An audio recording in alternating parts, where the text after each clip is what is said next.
নমস্কার বন্ধুরা, আবার একটা ছোট্ট মিনি ব্লগে আপনাদের সঙ্গে হাজির হয়ে গেলাম আজকে।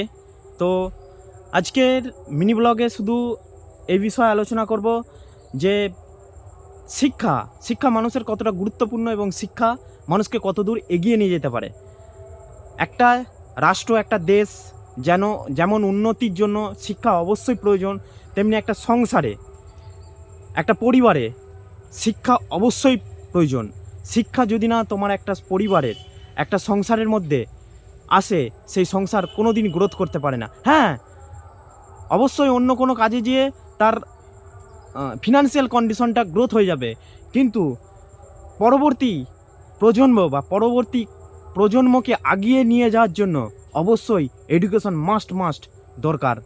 তাই যে কোনো স্ট্রিমে, যে কোনো জায়গায়, সেটা সংসার হোক, সেটা কোনো দেশের সমৃদ্ধির কাজের জন্য এডুকেশন বিরাট জরুরি।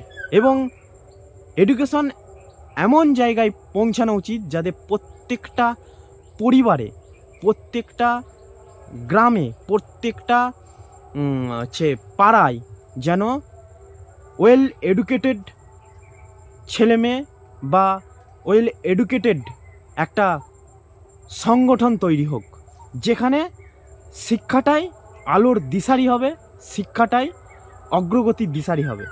এখন কি হচ্ছে, এখন কিন্তু প্রায় দেখছি আমাদের এখানে পড়াশোনার মানটা একদম এত নিচে গেছে, যেখানে একটা ছেলে 7-8 পড়ার পর যে কোনো কাজে নিযুক্ত হয়ে যাচ্ছে।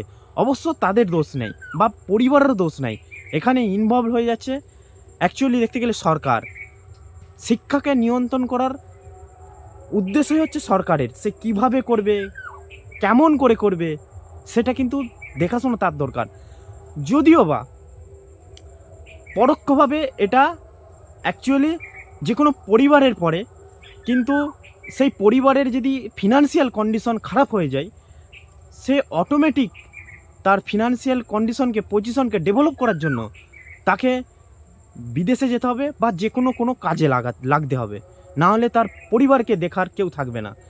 এই জন্য শিক্ষাটা একটা এমন জায়গায় আমাদের পৌঁছে গেছে, যেখানে না আমাদের কোনো পরিবারকে দোষ দেওয়া যাবে, না কোনো দেশকে দোষ দেওয়া যাবে, না কোনো সমাজকে দোষ দেওয়া যাবে। সবথেকে বড় যেখানে চাবিকাঠি, সেটা হচ্ছে সরকারের। তার চাবিকাঠিটা যদি ঠিকঠাক জায়গায়, ঠিকঠাকভাবে কাজে লাগায়, ঠিকঠাক তালাতে চাবিটা লাগায়, শিক্ষার অগ্রগতি বা একটা দেশের অগ্রগতি, একটা মানে বিরাট বড় ডেভেলপের অগ্রগতির মূল ধারা কিন্তু শিক্ষা।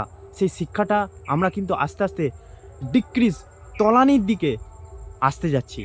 এর পরিণাম আজ না পেলেও বছর বছর পর, একটা প্রজন্ম, দুটো প্রজন্মর পর কিন্তু ভয়াবহ একটা সৃষ্টি হতে পারে, আলোড়ন।